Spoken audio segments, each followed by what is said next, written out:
We are happy to have you today at this function when we are disseminating the formative study findings for the project that is entitled From Promises to Actions, Shifting Gender Norms and Public Perceptions about Unpaid Care Work in Workplaces and Families in Uganda. Broadly, what motivated us, we know that in Uganda, women and girls spend as much time, as twice as much time as men and boys on unpaid care work.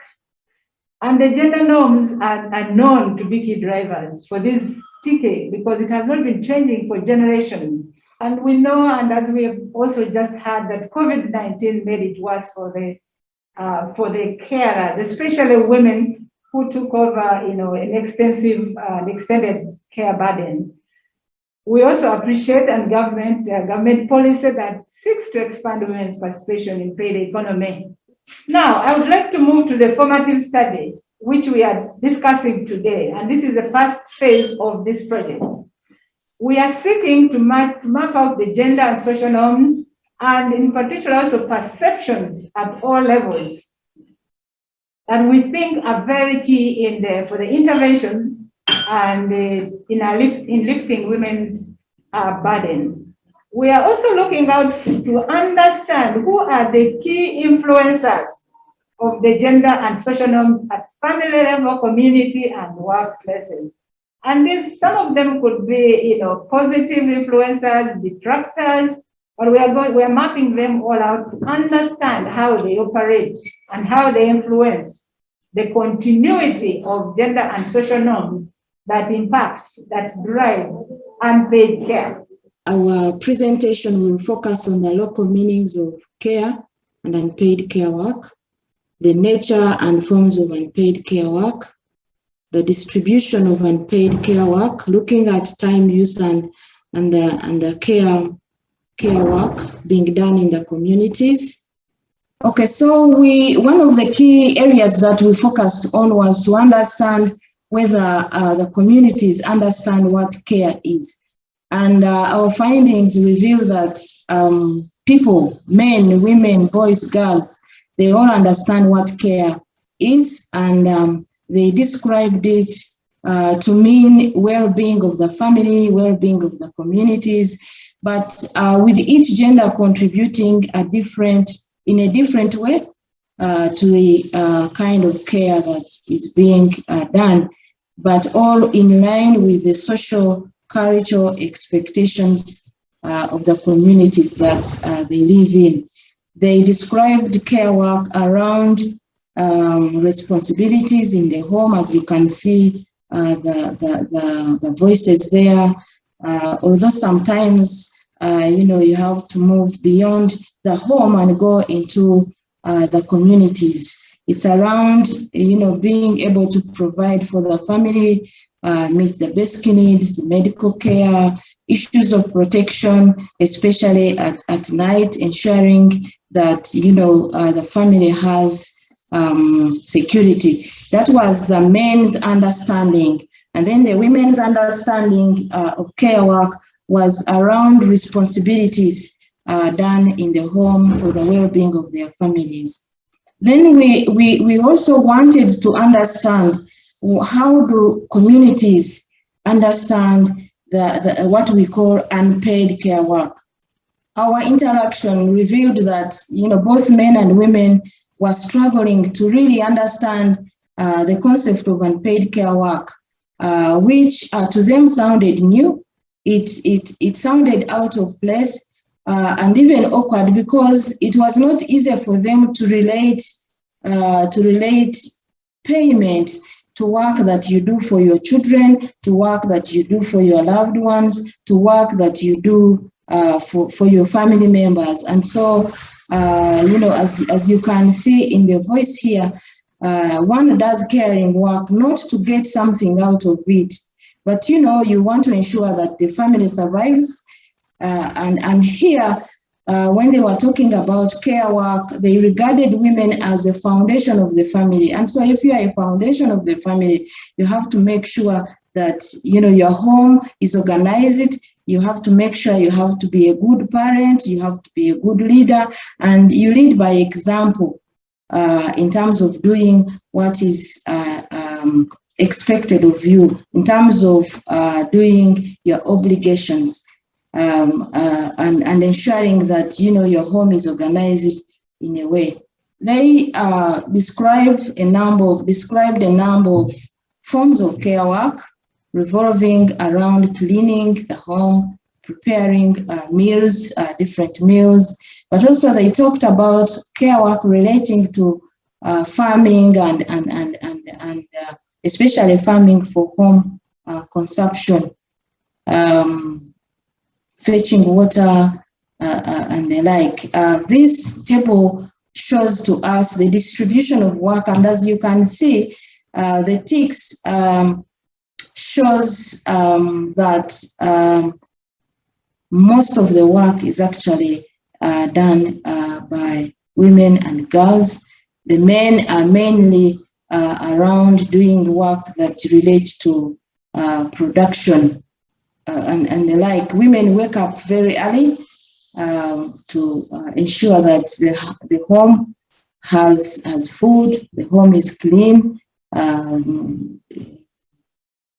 all that is needed for the well-being of the family is taken care of. Tidying the home, caring for the sick, growing food, which is part of the family, and fetching water. But when you look at the nature of unpaid care work for the men, it is around growing food, around providing protection, around construction of family shelter, and helping family members to get to the hospital. Our formative study reveals that, you know, there is a lot of combining unpaid care work with paid work.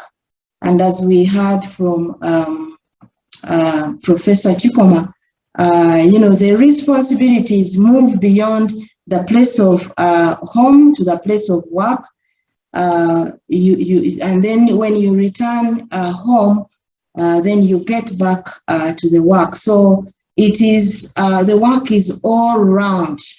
Yes, the voices we are having here is to show you the voices of people, how they were describing the distribution of work, and overall the findings reveal that women spend more work in unpaid, more time in unpaid care work than men, as we have seen even in the previous table that shows the distribution of work. And also in this table for another group of men, they clearly indicated and showed that women do much more work, as well as the girls, but also the boys. And actually, in the interactions, you would discover that quite often the women are working with the children. Even if they are in the garden, they are working with the children. At their shops, they are working in the children. And now that children are not going to school, most of the times the children are engaged with work along with their mothers. Again, these are voices that are pointing to the fact that work is unequal, where our participants are saying unpaid care work is basically meant to be for women. Even if you are educated, unpaid work is for women. They even, you know, invoke the Bible. So that is why religious people are very key in this intervention. They even invoked the Bible, that it is biblical for women to do unpaid care work. And I just want to re-echo the fact that when we talk about social norms, we mean those informal rules that regulate behavior. These could be more about the things that we see happening in the community, what we call the descriptive norms, or empirical expectations, because empirical is about things we see, but they could also be around the behavior expectations, like what is expected of an ideal man, what is expected of an ideal woman within the society. Can we go back to the slide before, please? These behavior regulators then become extremely important in defining what is expected of a woman, what is expected of a man, and they are relative. They are relative. So there is cultural relativity within these social norms. Gender norms are a subset of social norms because social norms are broader. They go beyond the gender norms. So here we'll focus more on the aspects around the gender norms, that is socially constructed relationships between men and women and how they influence, behavior. So we noted in our study that gender identities, that is who a man is, who a woman is, who a boy is, who a girl is, shape unpaid care work, shape expectations around unpaid care work. They also shape what is done in terms of care work or unpaid care work. For example, here, in terms of men, what we gathered from our study is that a man should provide housing for his family. So providing housing for the family was perceived by both men and women as care work. Could you please go back to that slide again, kindly? And so provision of housing was perceived as a masculine care responsibility for which is not paid for. Then a man should provide protection and ensure safety for the family. So this was emphasized. An ideal man, ideally, within the communities we visited, right from Palisa up to Masindi, was supposed to provide protection and ensure safety for the families. And a man is expected to ensure, but I just also want to note that these roles tend to transcend the family to also go into the community arena. So it is for the family, but it is also for the community. A man is expected to ensure food security for the family. A man should take his family members to seek health care, like taking a wife for antenatal care, children for treatment. So you will see when we start looking at the gender norms associated with women that some of these will be tweaked. A man should not engage in domestic work designated for women. In others, the boundary was very clear in terms of what care work or unpaid care work a woman should do and a man should do. And a man should not be seen cooking, washing clothes, utensils, firewood, among others. If you do this, it would actually attract sanctions. I will speak about this more when we talk about the sanctions in terms of rewards and punishments that Professor Florence Muhanguzi alluded to in her presentation. And a man has no business in the kitchen. It affects his pride when he does work in the kitchen. Now, we summarize the key findings around gender norms, but now associated with the woman. A woman is expected to take care of children, husband, and other family members. A woman is expected to keep her home clean and tidy. So here, these are trying to project who is an ideal woman from the cultural expectations perspective. A woman is expected to take good care of the visitors. You will find that in some cases there are even proverbs that allude to this. Like which we were finding in Mbiji in particular. A woman should ensure that her household is food secure. A woman should take care of her husband by serving him food, taking bathing water at the bathroom, among others. Then a woman should cook.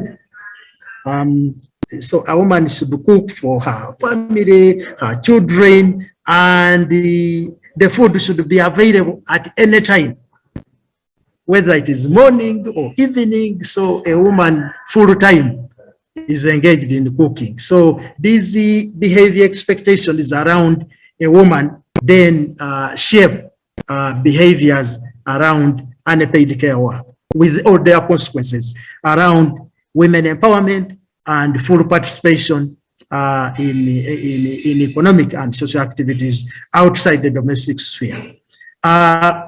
Some quotes here for us, like this one came from Palisa, which says, Eya nyeremu temenya ntamu. This is, I think, this is Rugwere. Eya nyeremu temenya ntamu, meaning that the food for the household head does not destroy the cooking pot. In other words, that pot must have food all the time, and the woman has responsibility to ensure that that food is available all the time.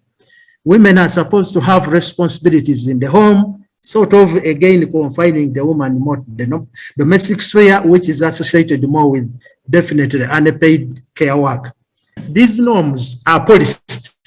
Adherence or non-adherence to norms is policed by rewards and negative sanctions.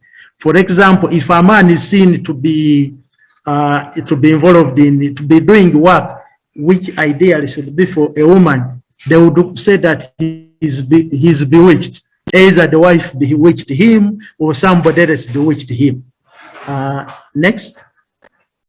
Yeah, so beyond the sanctions that hold the behaviors or the social norms, the social and gender norms in place, we have found some progressive norms, some changes to relatively more gender equitable participation in unpaid care work. You can call this maybe either reduction or but more redistribution. Like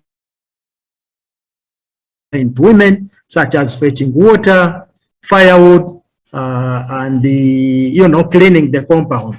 But definitely these are still simply evolving. They are not the majority kind of social norms or social gender norms.